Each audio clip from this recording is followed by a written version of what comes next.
walk into this room at your own risk, because it leads to the future. Not a future that will be, but one that might be. This is not a new world. It is simply an extension of what began in the old one. It has patterned itself after every dictator who has ever planted the ripping imprint of a boot on the pages of history since the beginning of time. It has refinements, technological advances, and a more sophisticated approach to the destruction of human freedom. But like every one of the superstates that preceded it, it has one iron rule. Logic is an enemy and truth is a menace. In the councils of government, we must guard against the acquisition of unwarranted influence, whether sought or unsought, by the military-industrial complex. The potential for the disastrous rise of misplaced power exists and will persist. For we are opposed around the world by a monolithic and ruthless conspiracy that relies primarily on covert means for expanding its sphere of influence. It is a system which has conscripted vast human and material resources into the building of a tightly knit, highly efficient machine that combines military, diplomatic, intelligence, economic, scientific, and political operations. Its preparations are concealed, not published. Its mistakes are buried, not headlined. Its dissenters are silenced, not praised.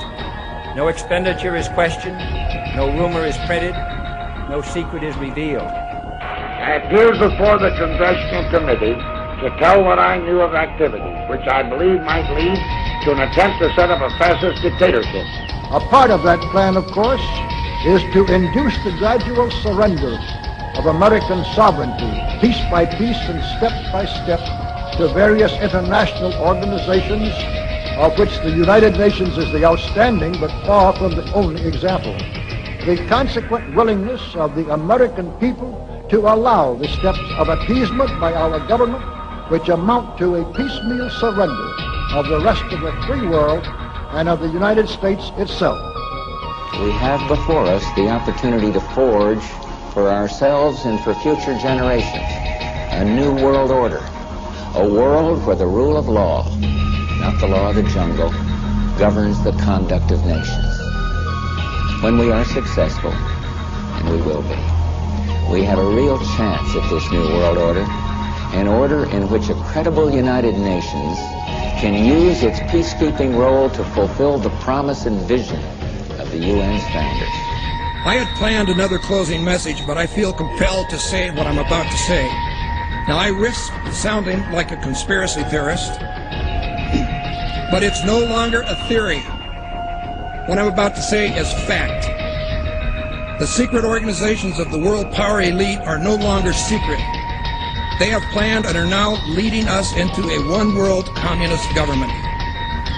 On the outskirts of the national capital today, black limousines with darkened windows converged on a hotel where private security guards imposed ironclad control. The limos carried royalty, political power brokers, and industrial titans to a secret meeting that will last all weekend. It's known as the Bilderberg Group. Could their objective be world domination? Money from our treasury is now being spent for this effort. We will have a new currency and a new constitution modeled on the Soviet Union's constitution. Our rights will not be inalienable, but they will be granted by government, who can also take them away. This is terrorism of the most worst kind, brought on you by our own government. The strongest, freest nation in the history of mankind will be averaged into world communism.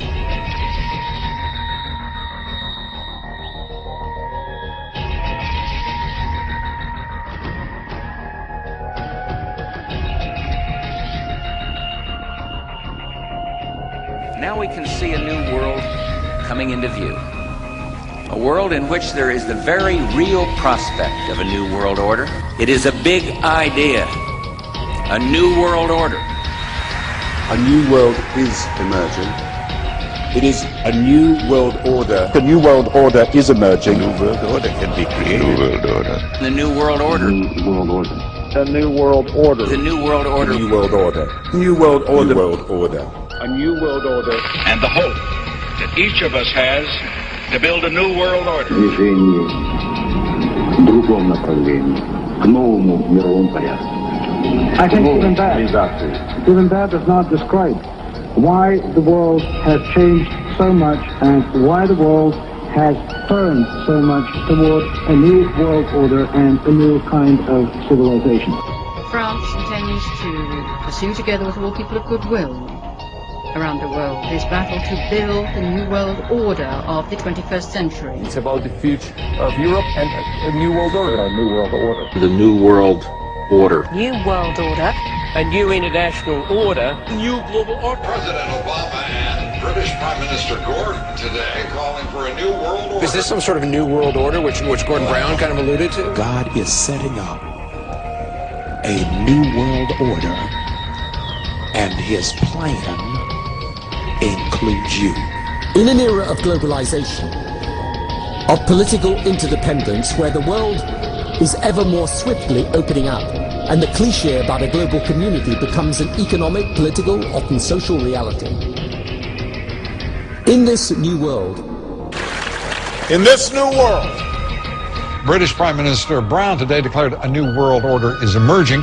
We want to know what you think, so our poll question is, are you excited that a new world order is emerging, or are you concerned about America's sovereignty? What is this new world order all about? It is about a reversal of the American Revolution. The American Revolution was a bunch of farm kids and men working in blacksmith shops and working in other jobs, standing up to the greatest army on earth at places like Lexington and Concord and saying to the whole world that forever, no matter what happens, we Americans will decide here and decide for ourselves our own destiny. The New World Order is the reversal, the overturning of that revolution. That's what the end goal is. America's a rich province, part of their New World Order. But I give you my word, if ever I stand up on that east wing of the Capitol and take my oath as President of the United States, when my hand goes up, their New World Order comes crashing down. In the near future, Earth is dominated by a powerful world government. Once free nations are slaves to the will of a tiny elite. The dawn of a new dark age is upon mankind. Countries are a thing of the past. Every form of independence is under attack, with the family and even the individual itself nearing extinction. Close to 80% of the Earth's population has been eliminated. The remnants of a once free humanity are forced to live within highly controlled, compact, prison-like cities. Travel is highly restricted. Superhighways connect the megacities and keep the population from entering into unauthorized zones. No human activity is private. AI supercomputers chronicle and categorize every action. A prison planet dominated by a ruthless gang of control freaks, whose power can never be challenged. This is the vision of the global elite, their goal. A program of total dehumanization, where the science of tyranny is law.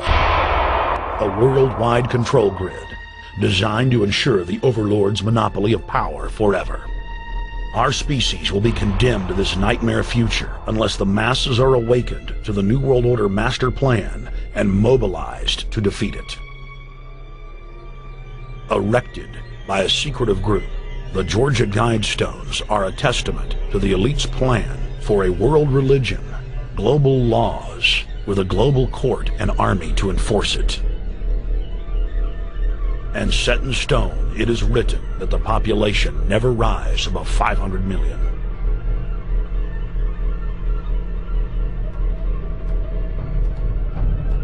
In this film, you will learn how our world is truly governed.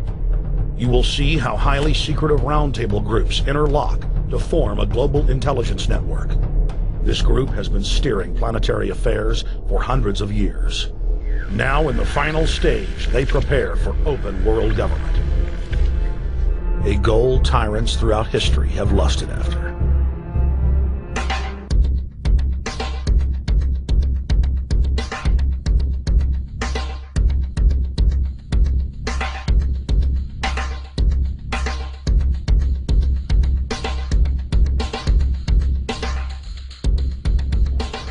concept of a new world order has been around for centuries. It's been receiving tremendous play over the last half of the 20th century. George Bush, the first senior president, George Bush, used it a lot in his speeches and really implies that he really wants to see a order in which we have a universal or a global type of governance in which every human being on planet Earth is ultimately responsible to policies that are being formulated at the international level. It is a big idea, a new world order. It's really always the same. You go back throughout all of history, the Roman Empire, the Soviet Union, Hitler during the Nazism was always saying that it's going to create the utopia for the average person, when in fact, history always shows that it does exactly the opposite. Conquest and empire is as old as civilization. Babylon, Egypt, and Greece. They all built empires in an attempt to rule the world. The Roman system at its peak dominated the known world. Complex governmental systems were developed to control diverse populations. During the period between the 15th and 19th century, new empires emerged and again waged war for supremacy. The nobility, as well as the thriving merchant class, were financed by a handful of private banks. Many of the great money houses would hedge their bets and finance both sides of a war. Sophisticated intelligence-gathering networks gave the financiers a clear edge over the governments they were slowly gaining control of. On the 18th of June, 1815, agents of the British arm of the Rothschild family looked on as Emperor Napoleon Bonaparte fought desperately to save his army from the jaws of a British-Prussian pincer attack. A Rothschild agent was able to get the news of Napoleon's defeat at the hands of Lord Wellington to Nathan Rothschild, a full 20 hours before the news reached London. Nathan, the head of the British arm of the Rothschild family, put out the rumor to the London Stock Exchange that Napoleon had won the war. Stocks plunged by 98%, and Rothschild was then able to buy up the entire British economy for pennies on the pound. When the news of Napoleon's defeat finally arrived, stocks soared. Britain was now the undisputed ruler of Europe, and Rothschild ruled England. The already dominant British Empire grew even more aggressive. Her troops and bureaucracy spread across the globe. The sun never set on Britannia's holdings. The banking cartel funded, in fact, since about 1800, they have funded both sides of almost every war. And of course, they're getting the interest off of the loans that they've given the various governments and the wars that they have actually helped stimulate and create. By 1900, Germany was a rising force and a leader of the Industrial Revolution. World War I, for instance, there was absolutely no reason to have World War I, except that it was an ideal opportunity for the banking cartel to make a pile of money by funding both sides of that particular war.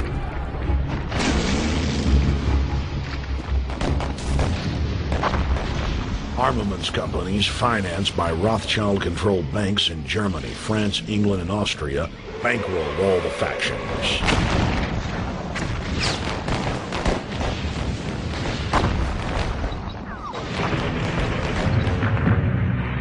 At least 20 million were killed in the war.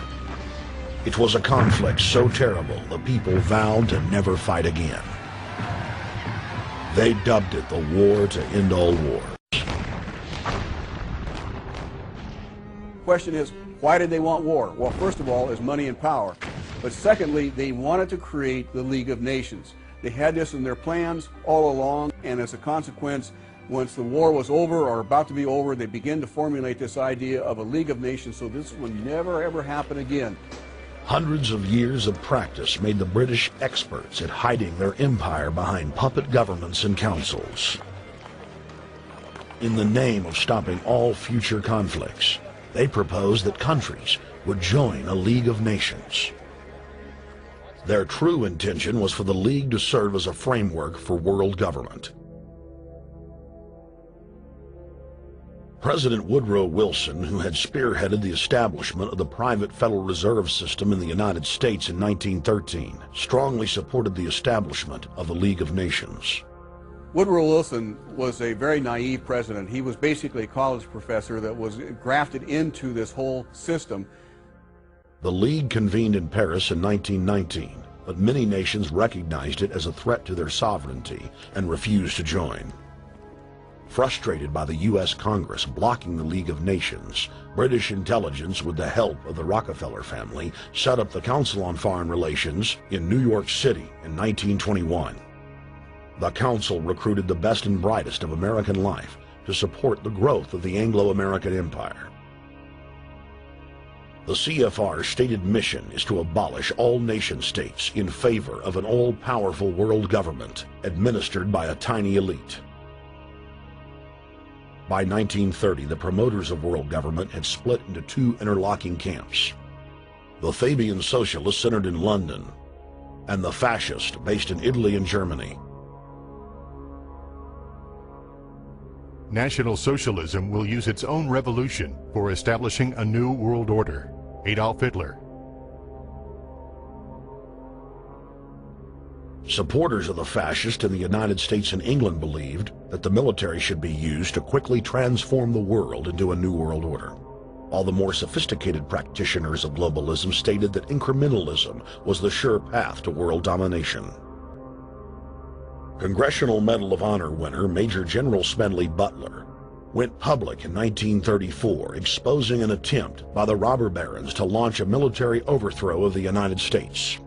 The war hero testified to the McCormick-Dickstein Committee in Congress that some of the most powerful men in America had tried to recruit him to lead a military coup so they could set up National Socialism in the United States.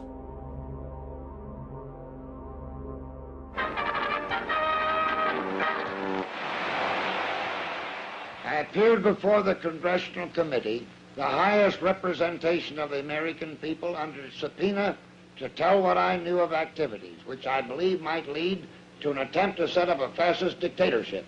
I was supposed to lead an organization of 500,000 men, which would be able to take over the functions of government. The fascists had also made deep inroads in England. Edward VIII, King of England, was forced to abdicate the throne because of his public support for Hitler. In the build-up to World War II, and during the conflict, the bankers again financed both sides, just as they had done with Napoleon.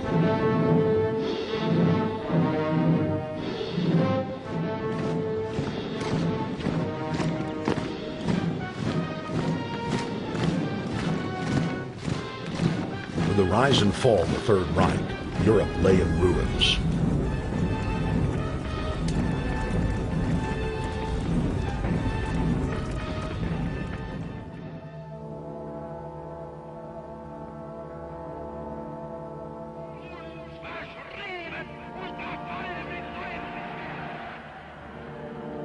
Once again, the elite claimed that only global governance could save humanity from certain destruction. And this time, the elite would succeed in setting up their world body.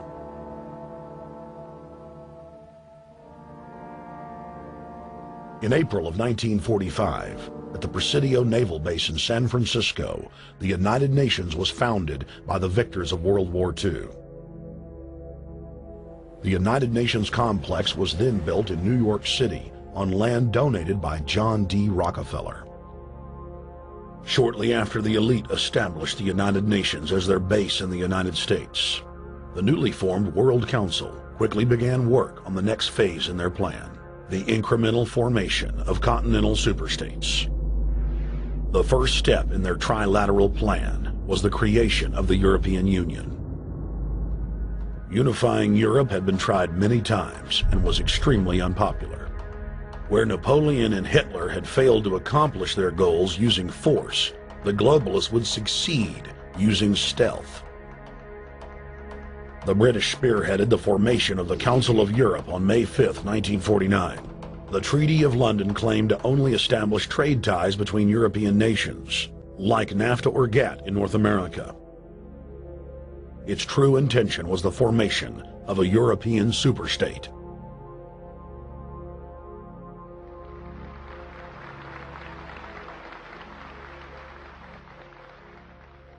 A part of that plan, of course, is to induce the gradual surrender of American sovereignty, piece by piece and step by step, to various international organizations, of which the United Nations is the outstanding but far from the only example. Now, here are the aims for the United States. 1, greatly expanded government spending for every conceivable means of getting rid of ever larger sums of American money as wastefully as possible. 2, higher and then much higher taxes. 3, an increasingly unbalanced budget despite the higher taxes. 4, wild inflation of our currency. 5, government controls of prices, wages, and materials, supposedly to combat inflation.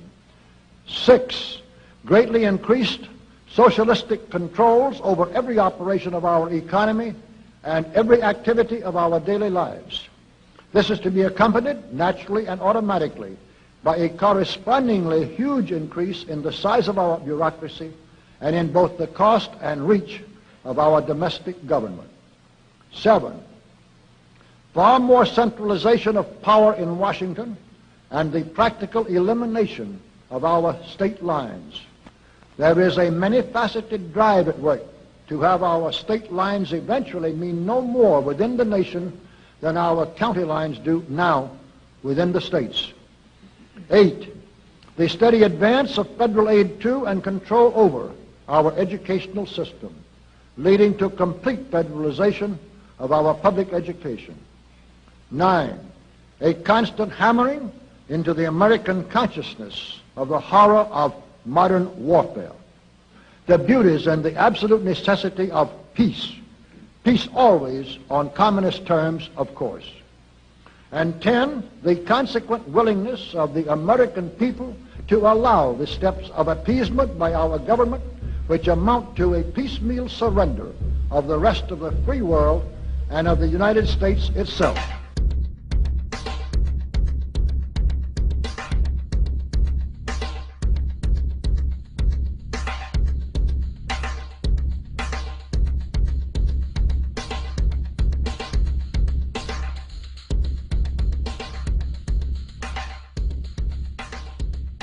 (1775), the American Revolutionary War began as the American colonies sought to detach from England and its oppressive monarchy.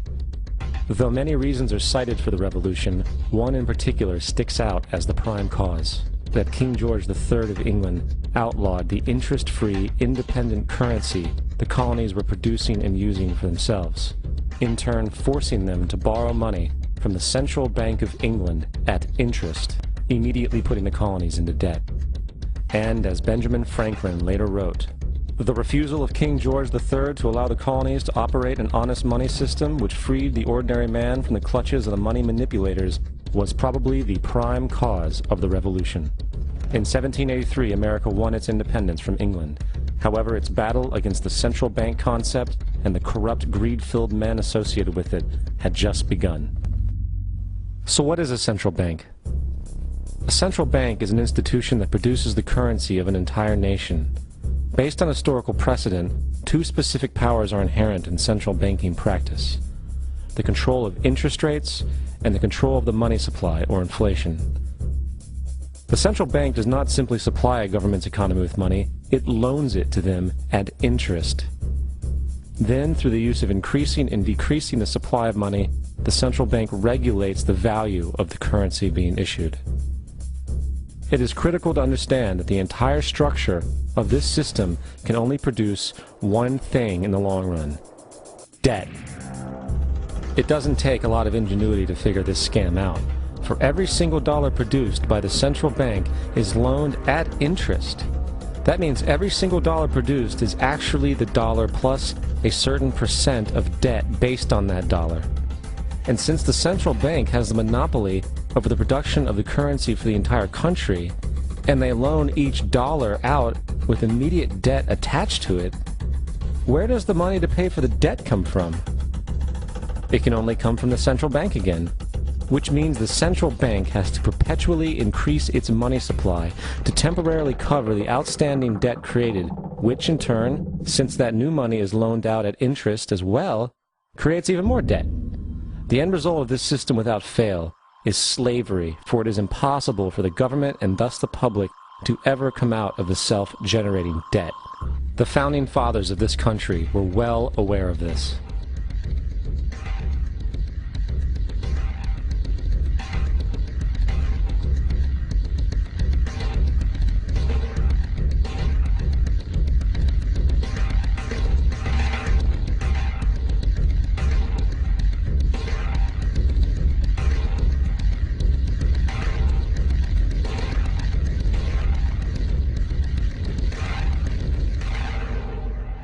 By the early 20th century, the U.S. had already implemented and removed a few central banking systems, which were swindled into place by ruthless banking interests. At this time, the dominant families in the banking and business world were the Rockefellers, the Morgans, the Warburgs, the Rothschilds. And in the early 1900s, they sought to push once again legislation to create another central bank. However, they knew the government and public were very weary of such an institution, so they needed to create an incident to affect public opinion. So, J.P. Morgan, publicly considered a financial luminary at the time, exploited his mass influence by publishing rumors that a prominent bank in New York was insolvent or bankrupt. Morgan knew this would cause mass hysteria, which would affect other banks as well. And it did. The public, in fear of losing their deposits, immediately began mass withdrawals. Consequently, the banks were forced to call in their loans, causing the recipients to sell their property, and thus a spiral of bankruptcies, repossessions, and turmoil emerged. Putting the pieces together a few years later, Frederick Allen of Life magazine wrote, "The Morgan interests took advantage to precipitate the panic, guiding it shrewdly as it progressed." Unaware of the fraud, the Panic of 1907 led to a congressional investigation headed by Senator Nelson Aldrich, who had intimate ties to the banking cartels and later became part of the Rockefeller family through marriage. The commission, led by Aldrich, recommended a central bank should be implemented so a panic like 1907 could never happen again. This was the spark the international bankers needed to initiate their plan. In 1910, a secret meeting was held at a J.P. Morgan estate on Jekyll Island off the coast of Georgia. It was there that the central banking bill called the Federal Reserve Act was written. This legislation was written by bankers, not lawmakers. This meeting was so secretive, so concealed from government and public knowledge that the 10 or so figures who attended disguised their names when en route to the island. After this bill was constructed, it was then handed over to their political frontman, Senator Nelson Aldrich, to push through Congress. And in 1913, with heavy political sponsorship by the bankers, Woodrow Wilson became president, having already agreed to sign the Federal Reserve Act in exchange for campaign support. And 2 days before Christmas, when most of Congress was at home with their families, the Federal Reserve Act was voted in, and Wilson in turn made it law. Years later, Woodrow Wilson wrote, in regret,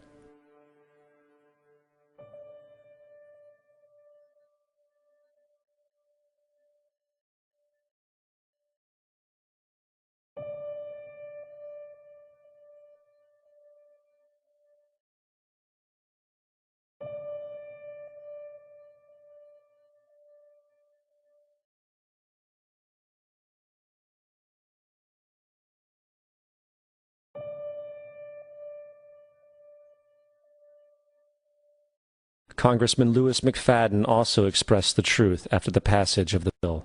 A world banking system was being set up here, a superstate controlled by international bankers, acting together to enslave the world for their own pleasure. The Fed has usurped the government. Now, the public was told that the Federal Reserve System was an economic stabilizer, and inflation and economic crises were a thing of the past. Well, As history has shown, nothing is further from the truth. The fact is, the international bankers now had a streamlined machine to expand their personal ambitions. For example, from 1914 to 1919, the Fed increased the money supply by nearly 100%, resulting in extensive loans to small banks and the public. Then, in 1920, the Fed called in mass percentages of the outstanding money supply, thus resulting in the supporting banks having to call in huge numbers of loans, and, just like 1907, bank runs, bankruptcy, and collapse occurred. Over 5,400 competitive banks outside of the Federal Reserve System collapsed, further consolidating the monopoly of a small group of international bankers. Privy to this crime, Congressman Lindbergh stepped up and said in 1921, "Under the Federal Reserve Act, panics are scientifically created. The present panic is the first scientifically created one, worked out as we figure a mathematical equation." However, the panic of 1920 was just a warm-up. From 1921 to 1929, the Fed again increased the money supply, resulting once again in extensive loans to the public and banks. There was also a fairly new type of loan called a margin loan in the stock market. Very simply, the margin loan allowed an investor to put down only 10% of a stock's price, with the other 90% being loaned through the broker. In other words, a person could own $1,000 worth of stock with only $100 down. This method was very popular in the roaring 1920s, as everyone seemed to be making money in the market. However, there was a catch to this loan. It could be called in at any time and had to be paid within 24 hours. This is termed a margin call, and the typical result of a margin call is the selling of the stock purchased with the loan. So, a few months before October in 1929, J.D. Rockefeller, Bernard Baruch, and other insiders quietly exited the market, and on October 24, 1929, the New York financiers who furnished the margin loans started calling them in masse. This sparked an instantaneous, massive sell-off in the market, for everyone had to cover the margin loans. It then triggered mass bank runs for the same reason, in turn collapsing over 16,000 banks, enabling the conspiring international bankers to not only buy up rival banks at a discount, but to also buy up whole corporations at pennies on the dollar. It was the greatest robbery in American history. But that didn't stop there. Rather than expanding the money supply in order to recover from this economic collapse, the Fed actually contracted it, fueling one of the largest depressions in history. Once again outraged, Congressman Louis McFadden, a longtime opponent of the banking cartels, began bringing impeachment proceedings against the Federal Reserve Board, saying of the crash and depression, "It was a carefully contrived occurrence. International bankers sought to bring about a condition of despair so that they might emerge the rulers of us all." Not surprisingly, and after 2 previous assassination attempts, McFadden was poisoned at a banquet before he could push for the impeachment. Now, having reduced the society to squalor, the Federal Reserve bankers decided that the gold standard should be removed. In order to do this, they needed to acquire the remaining gold in the system. So, under the pretense of helping to end the Depression, came the 1933 gold seizure. Under the threat of imprisonment for 10 years, everyone in America was required to turn in all gold bullion to the Treasury, essentially robbing the public of what little wealth they had left. And at the end of 1933, the gold standard was abolished. If you look at a dollar bill from before 1933, it says it is redeemable in gold. You look at a dollar bill today, it says it is legal tender, which means it is backed by absolutely nothing. It is worthless paper. The only thing that gives our money value is how much of it is in circulation. Therefore, the power to regulate the money supply is also the power to regulate its value, which is also the power to bring entire economies and societies to its knees.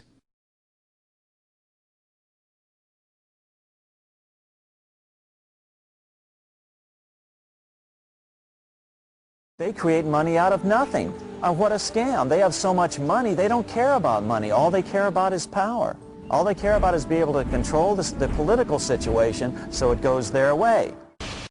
After a man has far more money than he possibly can spend for pleasures, what is left to excite him? For those with a ruling class mentality, the answer is power, raw power over other human beings. Money can buy such power only to a point. Beyond that, politics is the sport, and world politics is the ultimate game.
In 1954, the elite of the planet met in secret at the Bilderberg Hotel in Oosterbeek, Holland.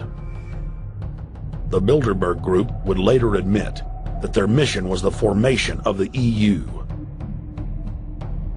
Once the EU was established, under the guise of trade deals, a North American Union and Asian Union would be formed. The three interlocking superstates formed the core of the global government, while the United Nations would serve as a world regulatory and enforcement body over the Third World subregions. The Bilderberg Group consists of the heads of all of the managing roundtable groups that steer individual countries. Picture the elite power structure of the world as a giant pyramid, with only the elite of the elite at the tip top of the capstone. The group has been so secretive that until the mid-1980s, the controlled corporate media denied its existence. Into the late 1990s, coverage only consisted of rare one-line mentions.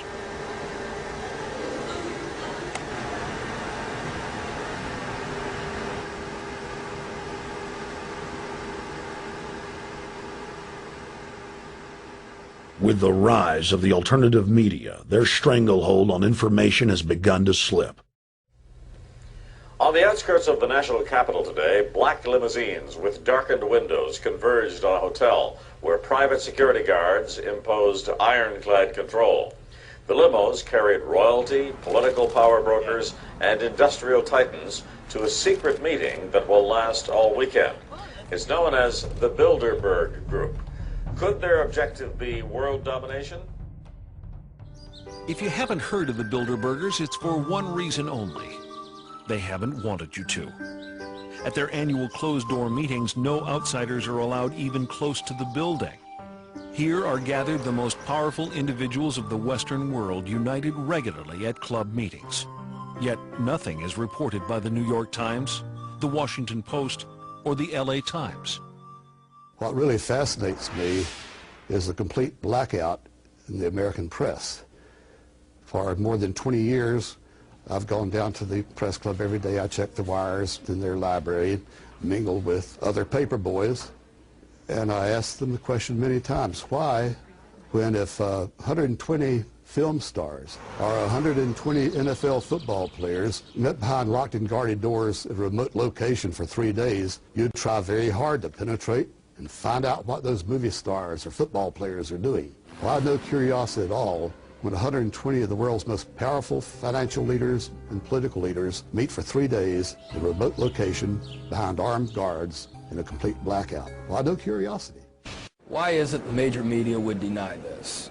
Let's look at the ownership of the major media. Let's look at the roster of, say, the Bilderberg meeting. Katharine Graham owns the Washington Post. Katharine Graham has been to the Bilderbergers. Conrad Black, one of the largest media barons in Canada and Europe, has not only been to these meetings, but he has hosted the meeting just a few years ago. Every year they meet in secret, and there is an absolute news blackout.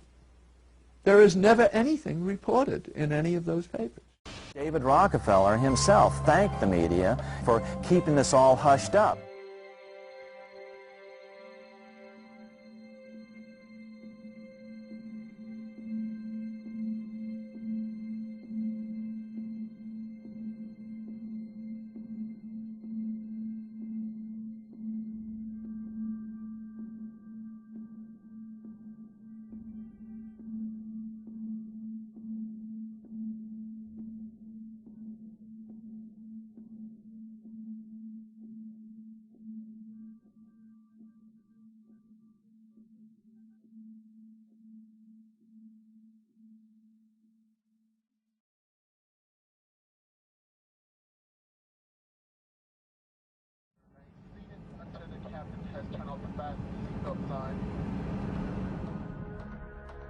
In Bilderberg's long history, many reporters attempting to cover the group have been harassed, detained, and even jailed.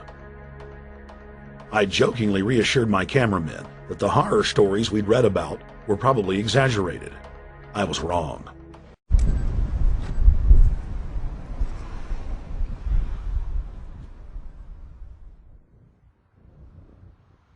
think's on the agenda for this edition of the Bilderberg Society's annual meeting? They're debating the attack on Iran. They're talking about how to take out Hugo Chavez. They're talking about how to get their American Union in that destroys Canadian, U.S., and Mexican sovereignty. So we're talking about the death of Canada is what's happening in there right now. The death of your sovereignty is happening in there right now. CNN has even reported that these individuals have put out the policy reports through the Council on Foreign Relations that writes their scholarly white papers to end the United States, to end Canada, and to end Mexico.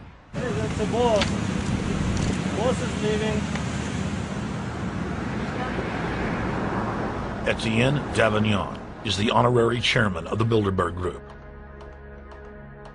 as well as the head of its steering committee. The committee he heads selects and invites each year's attendees. In the last decade, the list of attendees has been leaked to reporters by moles on the inside. Veteran newspaper reporter Jim Tucker has been covering the Bilderberg meetings for over 30 years and has physically attended more than 20. First heard about Bilderberg in 1975, and I said, I don't believe it. That's not possible. Who in hell's Bilderberg? I spent 20 happy years with metropolitan newspapers. All the wires are clicking at my ear. That could not happen without me knowing about it. And the thing that first impressed me most was called in 1957 by the late, great Westbrook Pegler, widely syndicated columnist. He wrote 2 lengthy columns about how approximately 100 leaders of international finance, heads of state, high public officials were meeting behind armed guards and closed doors on Jekyll Island, sealed off. What are these powerful internationalists doing? And why is it so secret? Why do they have armed guards outside? Why is it sealed off? The newspapers totally ignore it. Not a word. Total blackout in the United States. Since then, I've never stopped pursuing Bilderberg, the whole international gangster organization, led by Rockefellers and Rothschilds, as they manipulate the world for their own selfish interest.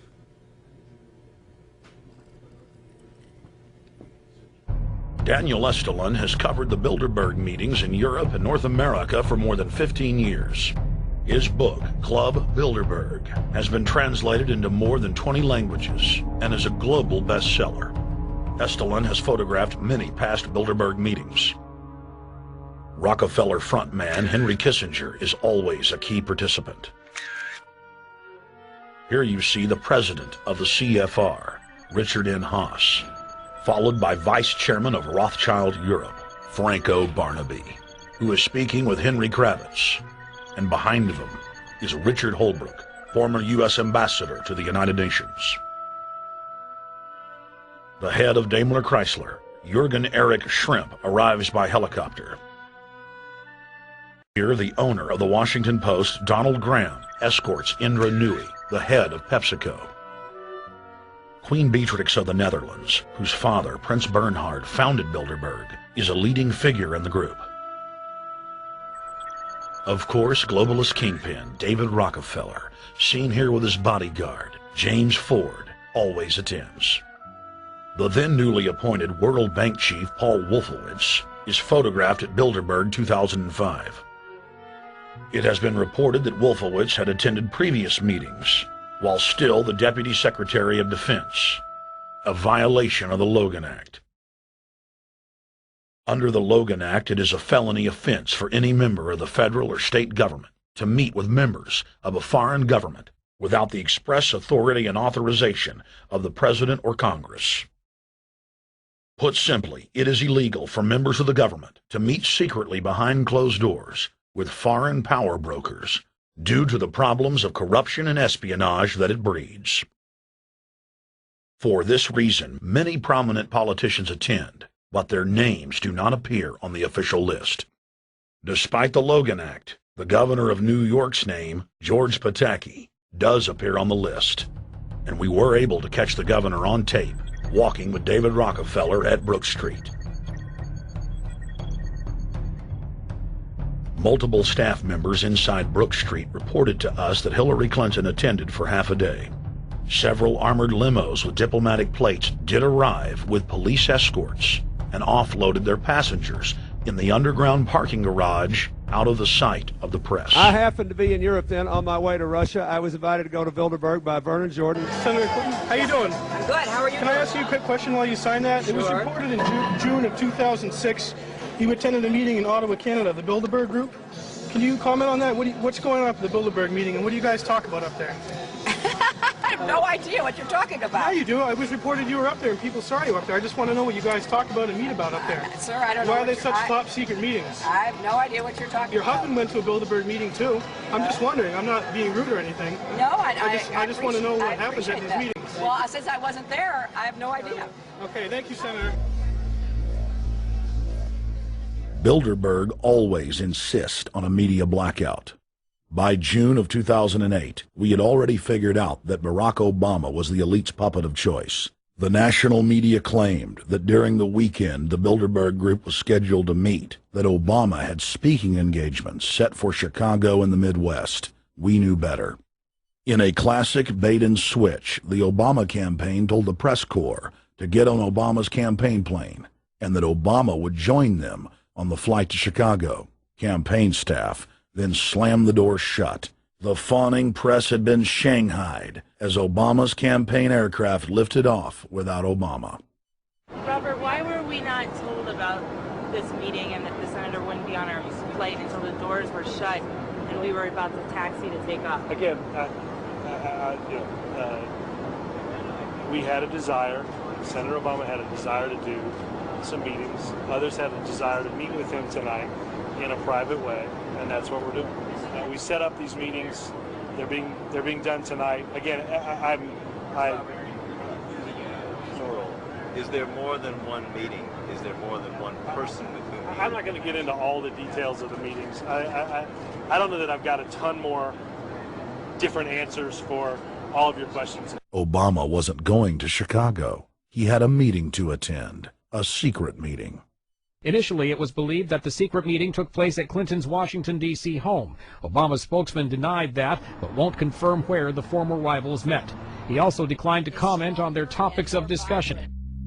For a day and a half, the mainstream media engaged in a wild goose chase, trying to find out where Hillary and Obama had gone. 3 cover stories later, the corporate press had to admit they had no idea where the 2 candidates had gone. And to this day, Clinton and Obama aren't talking. Plenty of sources knew about this meeting, told us and others that it was at Hillary Clinton's house, but clearly it wasn't. In 2008, the trail led us to the Westfields Marriott Hotel, right outside Washington, D.C.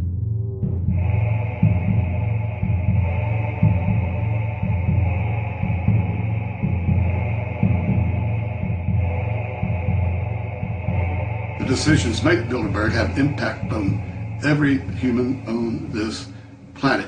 When they decided to rig the price of oil to $140 a barrel, as they predicted a couple of years ago, with unfortunate accuracy, obviously it affects everybody. As we said before, the high cost of transportation from the raw material to finished product to the marketplace has a tremendous inflationary impact. Well, if I wasn't so humble, I would be tempted to boast about the fact that all of our Bilderberg stories have been confirmed by history. I don't make predictions, but I do report what Bilderberg's agenda is, what they're attempting to do. And unfortunately, they've done it with great success. We wrote an advanced story on the end of the Cold War, advanced story on the downfall of Lady Thatcher as Prime Minister of Britain. She attended one Bilderberg meeting. She didn't like it. She had nothing to say. She left. And the next Bilderberg meeting, we talked about how they've got to get rid of her. She was replaced by a trapeze artist named John Major from her own conservative party. I think what is very difficult for most people to understand is how such a small group of 125 men and a few women control a population base of 6 billion people. Actually, it's much easier than you think. These people work on what I call systemic methodology, meaning that you take a pie, just imagine you take an apple pie and you slice this apple pie into lots of very small pieces, and you put in front of each one of these pieces your men or women of trust. And by controlling this individual, you control an entire organization. For example, if you take Paul Wolfowitz, who runs the World Bank, through him you can control the entire organization. You don't need to control what the dishwasher or the toilet cleaner thinks or does or believes in. You just need to control what he does and what he believes in, and what he does will permeate the entire organization. And that's how you control, with very, very small power base, an entire global population of 6 billion people. Bilderberg is making great progress toward a world government. They have created a superstate in Europe called the European Union. They are intent on creating a Western Hemisphere Union called the American Union. NAFTA is to be expanded into every country in this hemisphere. As NAFTA expands, it will take on the role of the American Union. And only an educated, informed public can stop them in their tracks. In 2005, an arrangement between Canada, Mexico, and the United States was made. This arrangement, unannounced to the public, unregulated by Congress, merges the United States, Mexico, and Canada into one entity, erasing all borders. It's called the North American Union, and you might want to ask yourself why you've never heard of this. In fact, there is only one mainstream reporter who has actually heard of and has had the courage to cover this issue. The Bush administration's open borders policy and its decision to ignore the enforcement of this country's immigration laws is part of a broader agenda. President Bush signed a formal agreement that will end the United States as we know it, and he took the step without approval from either the U.S. Congress or the people of the United States. It's a deal that few have even heard of. It's being done again by very few people at the very top on behalf of the investment class, but the working class of people, political officials across our country, from communities, from cities and so forth, they don't know anything about this. This isn't some trade agreement. It is a total removal of sovereignty from these countries, which will also result in a completely new currency called the Amero. Apart from that, I think one thing people who are dollar-based need to focus on is the Amero. That's the one thing that nobody's talking about that I think is going to have a big impact on everybody's life in Canada, the U.S., and Mexico. If you Google it, you'll find out all about it. Well, you could tell us a little bit more right now. You always hear it on CNBC. The Amero is the proposed new currency for the North American community, which is being developed right now between Canada, the U.S., and Mexico to make a borderless community, much like the EU, and the dollar, Canadian dollar, U.S. dollar, and the Mexican peso replaced by the Amero. You really think that will get any leeway? You may want to visit a couple of websites and see how far along it is. The Canadians are pretty upset about it, whereas the Americans, apart from the Texans, are the only people who know anything about it. The rest of the public's really sort of with their head in the sand on this one. I wish to thank the sponsors for inviting me. I don't often get invited. This was an important debate. I had planned another closing message, but I feel compelled to say what I'm about to say.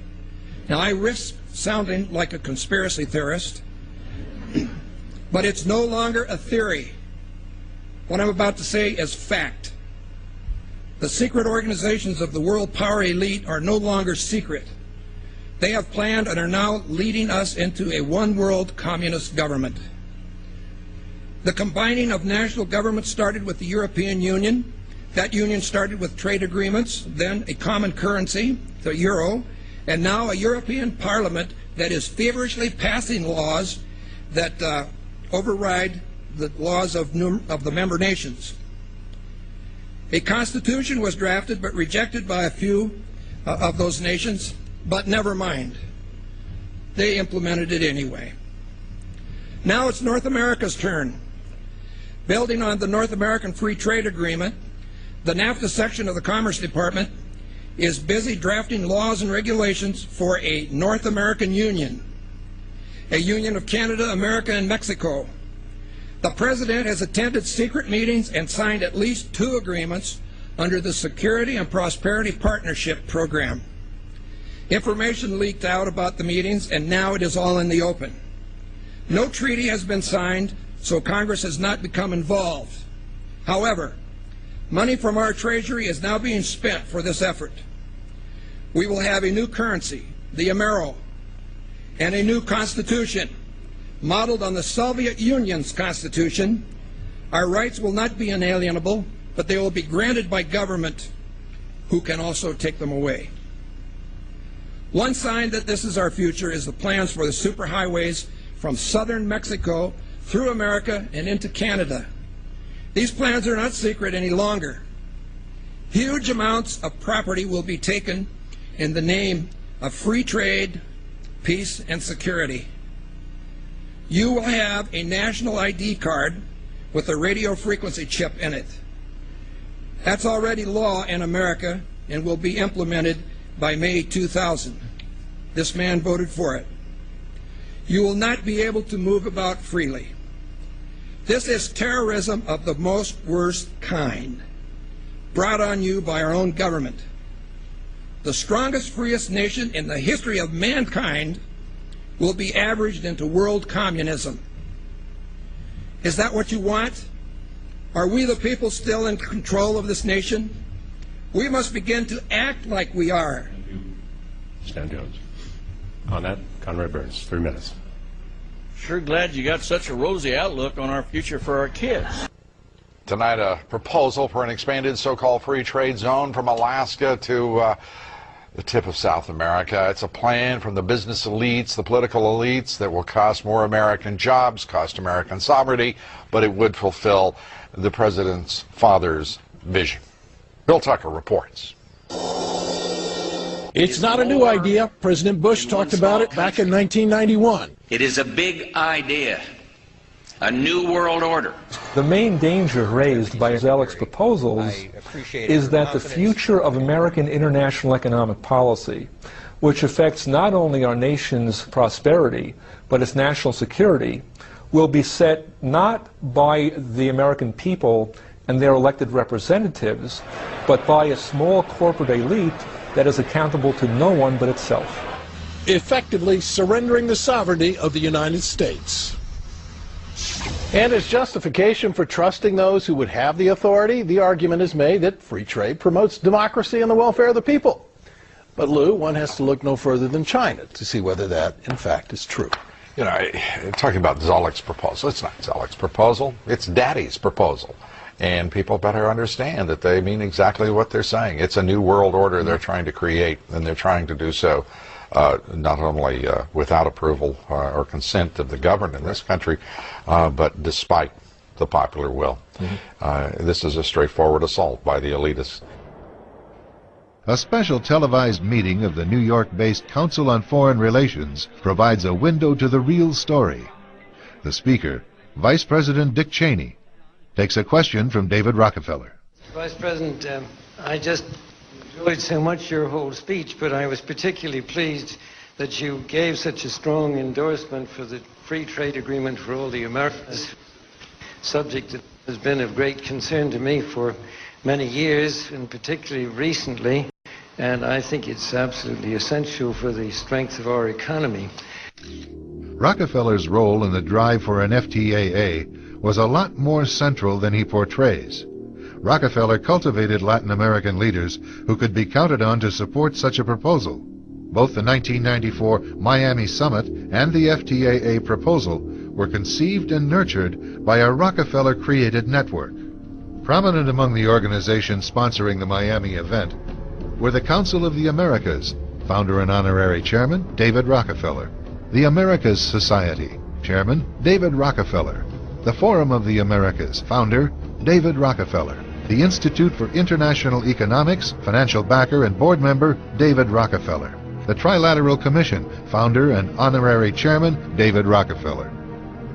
Rockefeller's influence also extends to the current administration.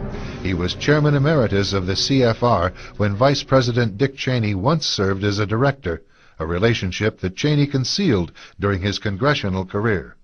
It's good to be back at the Council on Foreign Relations. As Pete mentioned, I been a member for a long time and was actually a director for some period of time. I never mentioned that when I was campaigning for re-election back home in Wyoming.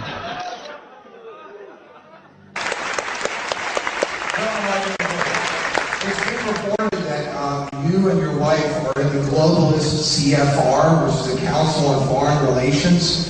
I'd like to know if that is true, and also I'd like to know where you stand on the North American Union, which has been confirmed recently in the press. Ron Paul actually spoke about it in Congress. He's actually spent some money on it. This North American Union involves a union much like the European Union, only with Canada, Mexico, and the United States, and the possible merging of the money system into a piece called the Amero, which would actually strip the United States of some of its sovereignty and perhaps our rights. Where do you stand on that? Well, first of all, I'm not the Council on Foreign Relations. I don't know if I'm an official member. I've spoken there before. It basically is just a forum where a bunch of people talk about foreign policy. And so there's nothing, there's no official membership. I don't have a card or, you know, handshake or anything like that. It's good to be back at the Council on Foreign Relations. As Pete mentioned, I've been a member for a long time, The Council on Foreign Relations, I don't know if I'm an official member. I've spoken there before. It basically is just a forum where a bunch of people talk about foreign policy. And so there's nothing, there's no official membership. I don't have a card or, you know, handshake or anything like that. In terms of this North America union, this has been something I know Ron Paul's talked about and people have been talking about. I have to say, with all due respect, that I see no evidence of this actually taking place. I think this has been something that has been ginned up in certain blogs on the internet. It was based partly on the fact that there's this highway being built in Texas that will facilitate more transportation and travel between Mexico and the intercontinental United States on up through Canada. And so people have perceived that this potentially means that somehow there's going to be this union like the European Union. There's no evidence that that's taking place. Well, another announcement today by President-elect Obama giving new life to the North American Union, a plan by business and political elites to tear down the trade barriers among the United States, Canada, and Mexico, and to create a NAFTA superhighway, all of which to be done without the approval of Congress or the American people. President-elect Obama named a die-hard free trader and NAFTA supporter to be his U.S. trade representative. For over 50 years, the Bilderberg Group constructed the European Union by stealth under the guise of trade deals. Now the elite are using the same secretive program to complete the North American Union. But this time, superstate integration is on the extreme fast track. International agreements like NAFTA, GATT, and APEC were just stepping stones in the formation of the NAU. The North American Union was officially born at Baylor University in Waco, Texas, on March 23, 2005. The leaders of the United States, Mexico, and Canada told the press that they were only meeting to discuss trade. It soon leaked that a secret meeting had been held during the Security and Prosperity Trilateral Summit. The three governments had refused to release the secret agreement to the people. In September of 2006, their treasonous operation was blown wide open.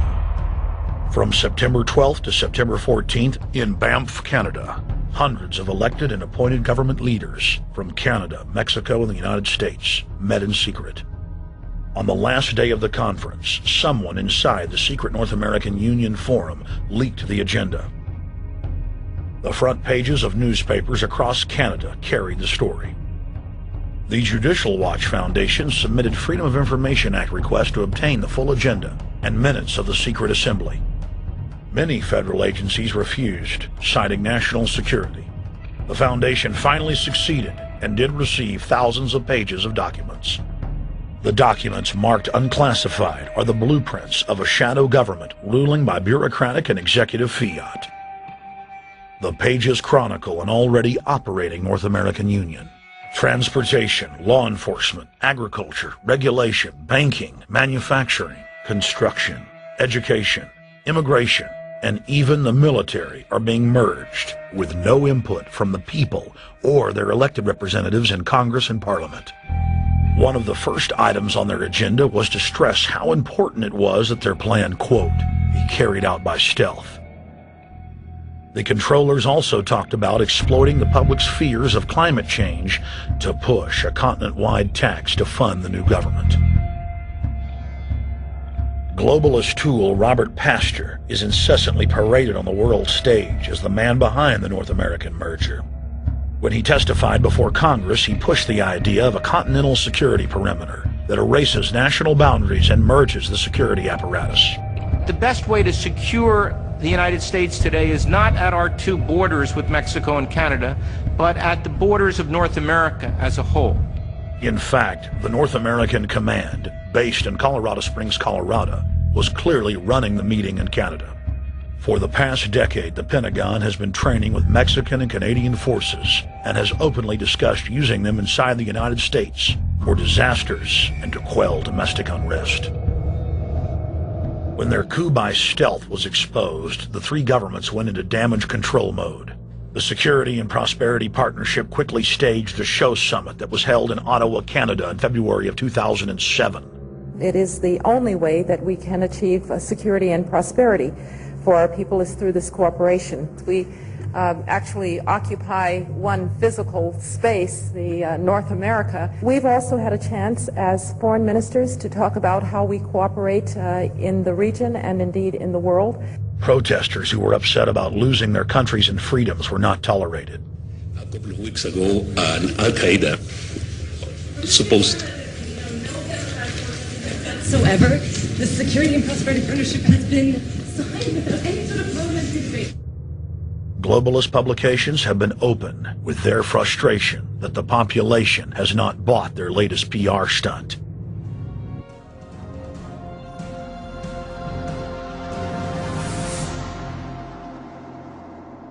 We're coming up to the top of the hour, and we're about 10 minutes away from the polls closing in eastern Canada. All the initial indications are that this is going to be too close. The turnout for this referendum is easily the highest on record. In fact, he said he's never seen anything like it. Again, we must caution you at this point. All we can safely say is this referendum will be very, very close. Michael? Very close indeed. Thank you, John. Once again, the question before the Canadian people is this. Do you give the government of Canada the mandate to execute the proposed union with the United States of America? If the vote is yes, the Confederation of Canada will be dissolved, and our nation will be split into 6 states joining our neighbors to the south. The newly minted states will retain control over such matters as natural resources and health care, and the Canadian dollar will be converted at par, representing a windfall to the Canadian people. For America, the Union offers security, a unified continent with a common perimeter of defense. Mr. Prime Minister. Ex-Prime Minister. What can I say? I'm perverse. The terms of the proposal have already been passed in both houses of the United States Congress, and tonight the Canadian people will finally decide whether or not to ratify. Our nation's journey to this historic crossroads has seemingly been inexorable. From free trade to NAFTA to today, Canada has slowly been moving toward union. Matters accelerated 2 years ago when former Prime Minister Tom McLaughlin's deal to sell water to the United States provoked outrage so severe that the government was forced to accept U.S. troops to restore order, temporarily suspending Parliament. Gradually, relations between the two countries normalized, and the move toward union was renewed, led by the North American water grid, which will soon be complete with the inclusion of Texas. Former Secretary of Defense William Stanfield used his successful handling of the Canadian crisis to propel him into the presidency. In fact, this evening could be titled The Legacy of Tom McLaughlin. Which brings us to tonight's momentous crossroads, more profound than any we have faced since 1867 and the formation of our country. We are now getting some early results. The returns from Ontario, Manitoba, Saskatchewan, and Alberta are all trending yes, but it's close, no question. We should just remind ourselves how a yes vote would work. Canada would be redrawn into 6 states: the state of British Columbia, the state of Alberta, the state of Ontario, the state of Quebec, and the Maritime State. These new states would send 12 senators and 50 congressmen to Washington, D.C. I'm being told that we are now ready to call the vote.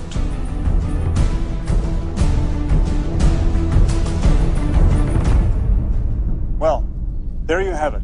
It is now official. By a narrow margin, but a majority nonetheless, Canadians have voted to dissolve our nation and merge with the United States of America. God help us.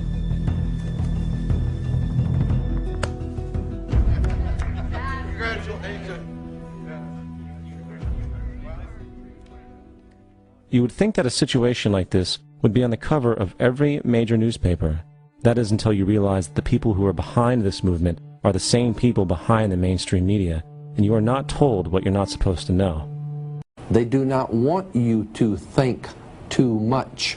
That is why our country and our world has become so proliferated with entertainments, mass media, television shows, amusement parks, drugs, alcohol, and every kind of entertainment to keep the human mind entertained, so that you don't get in the way of important people by doing too much thinking. You had better wake up and understand that there are people who are guiding your life and you don't even know it. We're in a lot of trouble because you people and 62 million other Americans are listening to me right now, because less than 3% of you people read books, because less than 15% of you read newspapers, because the only truth you know is what you get over this tube. Right now, there is an entire generation that never knew anything that didn't come out of this tube. This tube is the gospel, the ultimate revelation. This tube can make or break presidents, popes, prime ministers. This tube is the most awesome goddamn force in the whole godless world. And woe is us if it ever falls into the hands of the wrong people. And when the largest company in the world controls the most awesome goddamn propaganda force in the whole godless world, who knows what shit will be peddled for truth on this network. So you listen to me. Listen to me. Television is not the truth. Television is a goddamn amusement park. Television is a circus, a carnival, a traveling troupe of acrobats, storytellers, dancers, singers, jugglers, sideshow freaks, lion tamers, and football players. We're in the boredom-killing business. But you people sit there day after day, night after night, all ages, colors, creeds. We're all you know. You're beginning to believe the illusions we're spinning here. You're beginning to think that the tube is reality and that your own lives are unreal. You do whatever the tube tells you. You dress like the tube. You eat like the tube. You raise your children like the tube. You even think like the tube. This is mass madness, you maniacs. In God's name, you people are the real thing. We are the illusion. The last thing the men behind the curtain want is a conscious, informed public capable of critical thinking, which is why a continually fraudulent zeitgeist is output via religion, the mass media, and the educational system. They seek to keep you in a distracted, naive bubble, and they are doing a damn good job of it. So you ever wonder about it?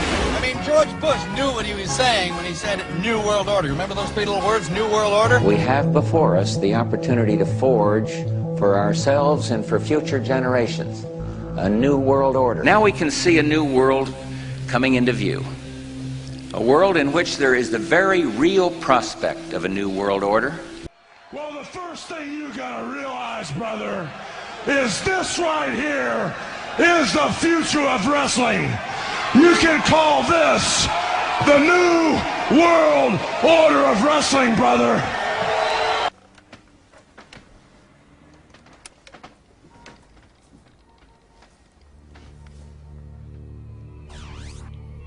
wanted to know who I am, Zero Cool? Well, let me explain the New World Order. Governments and corporations need people like you and me.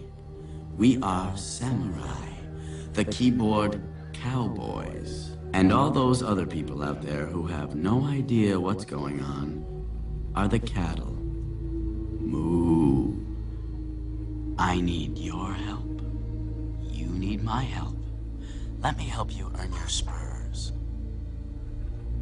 Think about it. Enjoy the laptop. Cool. Tell me where the disc is.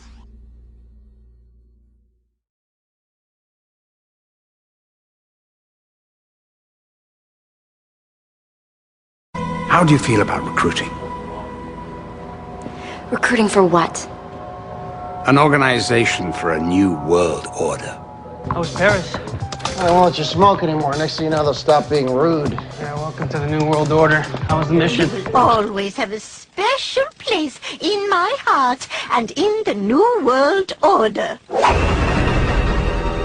Ghoulish isn't our vampire, Mrs. C. Maybe you can ask Santa what he saw before he was bitten. Right. Retrace his steps. Maybe pull a couple of his teeth for DNA samples. Mandy, I'm getting presents in the New World Order! Mrs. Claus said so! Now off to the cellar with the lot of you. Christmas won't save itself. The New World Order! The New World Order! The New World Order! The shift in the balance of power will mean a new world order. We, the Marine Corps, will play a central role in its military affairs. We, the Marines, will lead the charge into a new world order with Metal Gear Ray. That is all. Dismissed. Do you see now why the Templars are a threat? So long as even one survives, so too does their desire to create a new world order. You had Los Angeles in your hands, and you threw it all away! That's why you're not a leader, why you'll never be anything but an errand boy. I'll build a new world order.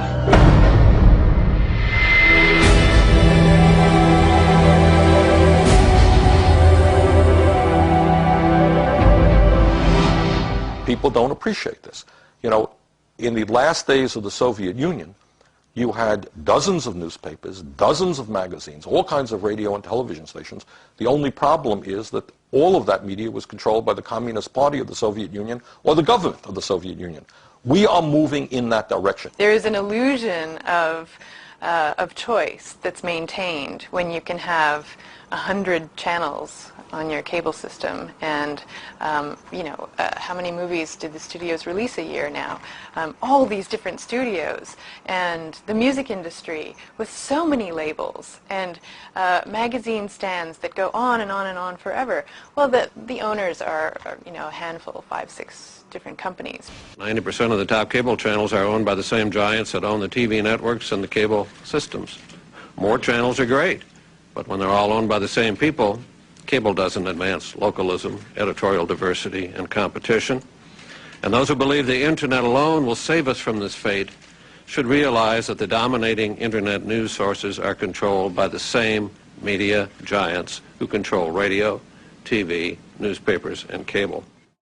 You are an old man who thinks in terms of nations and peoples. There are no nations. There are no peoples. There are no Russians. There are no Arabs. There are no third worlds. There is no West. There is only one holistic system of systems. One vast and immane, interwoven, interacting, multivariate, multinational dominion of dollars. Petrodollars, electrodollars, multi-dollars, Reichmarks, Rins, rubles, pounds, and shekels. It is the international system of currency which determines the totality of life on this planet. That is the natural order of things today. That is the atomic and subatomic and galactic structure of things today. And you have meddled with the primal forces of nature. And you will atone. Am I getting through to you, Mr. Beale? You get up on your little 21-inch screen and howl about America and democracy. There is no America. There is no democracy. There is only IBM and ITT and AT&T and DuPont, Dow, Union Carbide, and Exxon. Those are the nations of the world today. What do you think the Russians talk about in their councils of state? Karl Marx? They get out their linear programming charts, statistical decision theories, Minimax solutions, and compute the price-cost probabilities of their transactions and investments, just like we do. We no longer live in a world of nations and ideologies, Mr. Beale. The world is a college of corporations, inexorably determined by the immutable bylaws of business. The world is a business, Mr. Beale. It has been since man crawled out of the slime. And our children will live, Mr. Beale, to see that perfect world in which there's no war or famine, oppression or brutality. One vast and ecumenical holding company for whom all men will work to serve a common profit, in which all men will hold a share of stock, all necessities provided, all anxieties tranquilized, all boredom amused.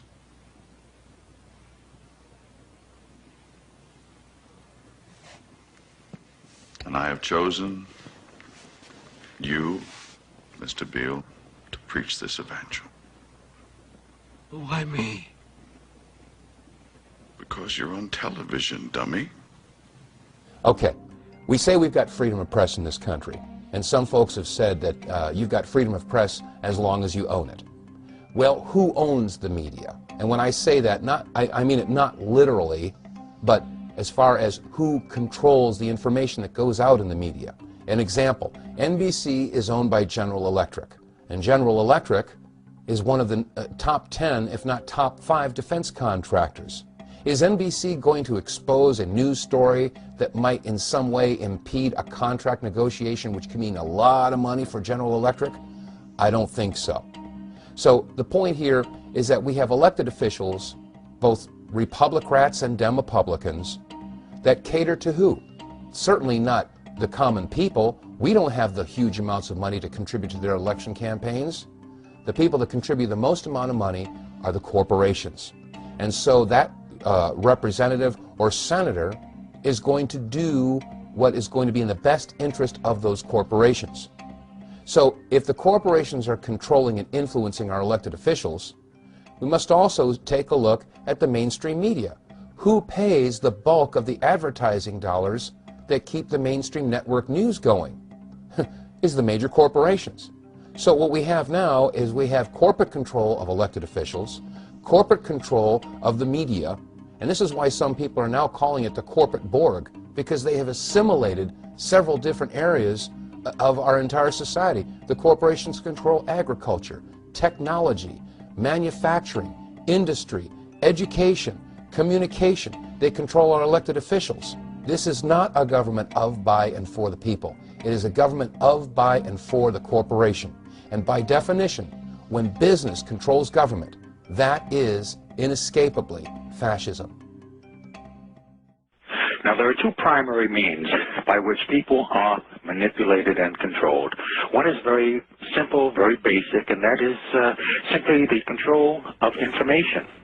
And the control of, if we don't have all of the facts on any particular topic, then our judgment is going to be no better than the quality of our information.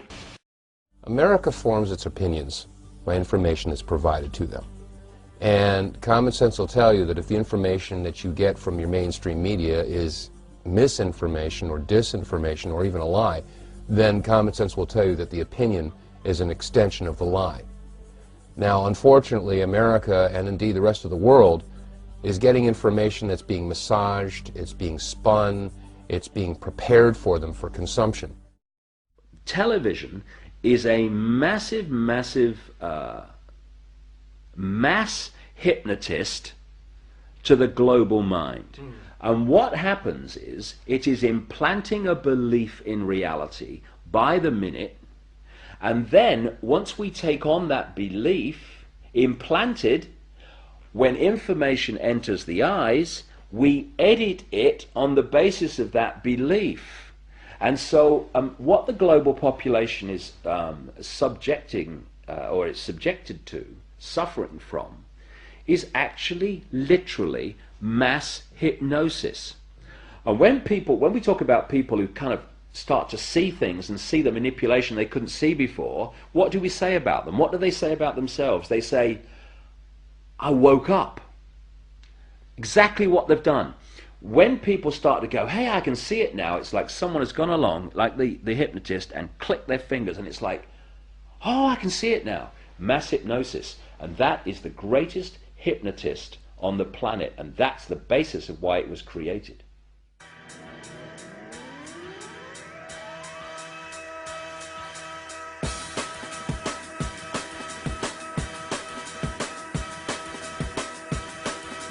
September 11th, September 11th, September 11th, September 11th, September 11th, September 11th, September 11th, September 11th, September 11th, September 11th, September 11th, September 11th. September 11th. September 11th. September the 11th. September the 11th. Evil killers, Taliban, Al-Qaeda, Osama bin Laden. war and danger.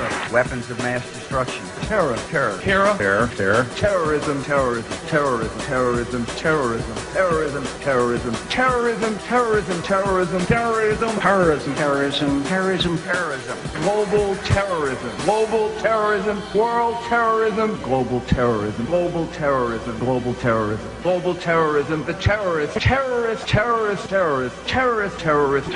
Terrorists. Terrorists. Terrorists, terrorists, terrorists, terrorists. Terrorists. Terrorists. Terrorists. Terrorists. Terrorists. Terrorists. The evil terrorists. The world definitely changed on 9/11. I think anybody would say that. When you turn on the news, what is the first thing? What do you hear almost every day? You hear post 9/11, post 9/11, terrorism, terrorism, terrorism, 9/11, terrorism, Iraq, weapons of mass destruction, Iraq, Afghanistan, terrorist, Al-Qaeda, all these words, all these things I had never heard until 9/11. I never heard of any of this, any of these people. It's woke me up, and it's changed my life, and it's made me want to stand for something. It's made me want to fight for my people. It's made me want to wake other people up to understand what is going on. You know, I want people to wake up to the global elite that run this country. I want to see a change on this earth. One day, our grandchildren will look back on this time and ask, how was the war on terror won? The entire U.S. ruling class, ruling elite, comes to see terrorism as the preferred means, indeed the only means, to provide social cohesion, to provide an enemy image for the society to keep it together. According to neocon theory from Carl Schmitt, you have to have an enemy image in order to have a society. It's a very dangerous thing, because now it means that the entire social order, the political parties, intellectual life, politics in general, all based on a monstrous myth. Monstrous myth.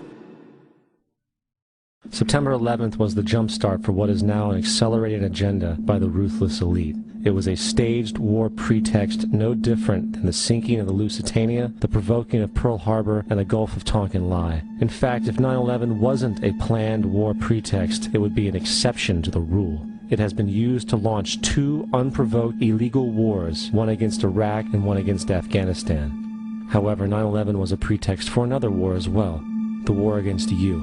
The Patriot Act, Homeland Security, the Military Tribunals Act, and other legislations are all completely and entirely designed to destroy your civil liberties and limit your ability to fight back against what is coming. Currently in the United States, unannounced to most brainwashed Americans, your home can be searched without a warrant, without you being home. You can in turn be arrested with no charges revealed to you, detained indefinitely with no access to a lawyer, and legally tortured, all under the suspicion that you might be a terrorist. If you need a painted picture of what is happening in this country, let's recognize how history repeats itself. In February 1933, Hitler staged a false flag attack, burning down his own German parliament building, the Reichstag, and blamed it on communist terrorists. In the next few weeks, he passed the Enabling Act, which completely eradicated the German Constitution, destroying people's liberties. He then led a series of preemptive wars, all justified to the German people as necessary to maintaining homeland security.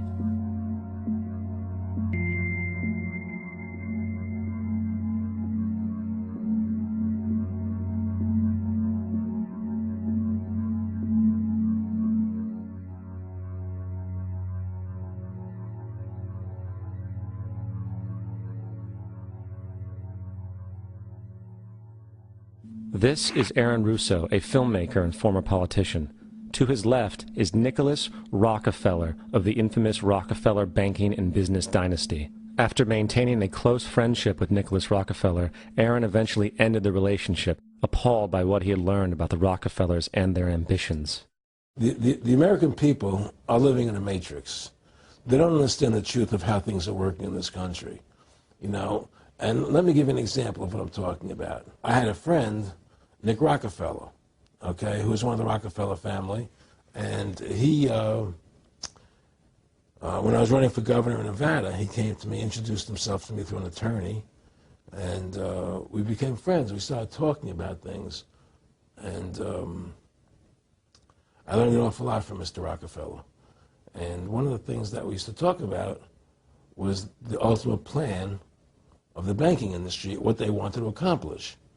And the goals of the banking industry, not just the Federal Reserve System, but the private banks in Germany and England, all over Italy, all over the world, they all work together. They're all central banks, and they're all part of the Communist Manifesto.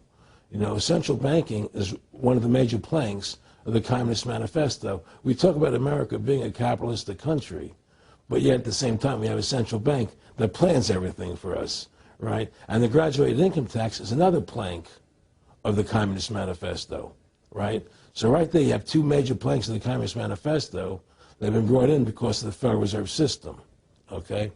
So the ultimate goal that these people have in mind is the goal to create a one-world government run by the banking industry, run by the bankers, and they're doing it in sections. The European currency, the euro, and the European Constitution is one part of it.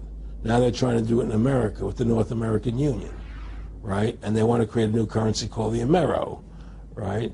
And the whole agenda is to create a one-world government where everybody has an RFID chip implanted in them. All money is to be in those chips, right? There'll be no more cash. And this is giving me straight from Rockefeller himself. This is what they want to accomplish. And all money will be in your chips. And so instead of having cash, anytime you have money in your chip, they can take out whatever they want to take out whenever they want to. If they say you owe us this much money in taxes, they just deduct it out of your chip digitally. Total control. Total control. And if you're like me or you, and you're protesting what they're doing, they can just turn off your chip. And you have nothing. You can't buy food. You can't do anything. It's total control of the people. And that chip's connected to a database that has your purchasing records, what you do. Everything. Everything is in there, you know? And so they want a one-world government controlled by them, everybody being chipped, all your money in those chips, and they control the chips, and they control people. And you become a slave. You become a serf to these people. That's their goal. That's their intentions. Aaron, you said that he was, and I think it's important and I know this about the Rockefellers from Dr. Dennis Cuddy and many others who literally, you'll be 20 years old in a lunch line at college, and no, there's David Rockefeller. And here's here. I mean, they're experts at recruiting and getting what they call players, and that clearly he was. I mean, I want to make it specific and just get you to reiterate what you said last night about you got 30% of the vote. You were having an effect. You made mad as hell. They knew that you'd started the Constitution Party. Yeah. They knew that you were somebody who was taking action and getting things done. You'd already made some big films, had a lot of other successes. Right. So they were trying to recruit you, and didn't it come down to the point of, hey, we are here to recruit you, and don't worry, your chip's going to say, don't mess with us. You know, this guy's don't touch. Yeah, yes, that did happen. Now, I was definitely being recruited, but it's more subtle than that. Well, in your words, just go through the process, and then what he said. Well, what it is remember, we were friends, and we used to go to my house a lot. We'd have dinner, we'd talk, and he'd tell me about business investments, how you get involved in, you know, or they would help me with this business investment or that business investment. And was I interested in joining the Council on Foreign Relations? You know, I would have to get a letter to join them, but was I interested in that?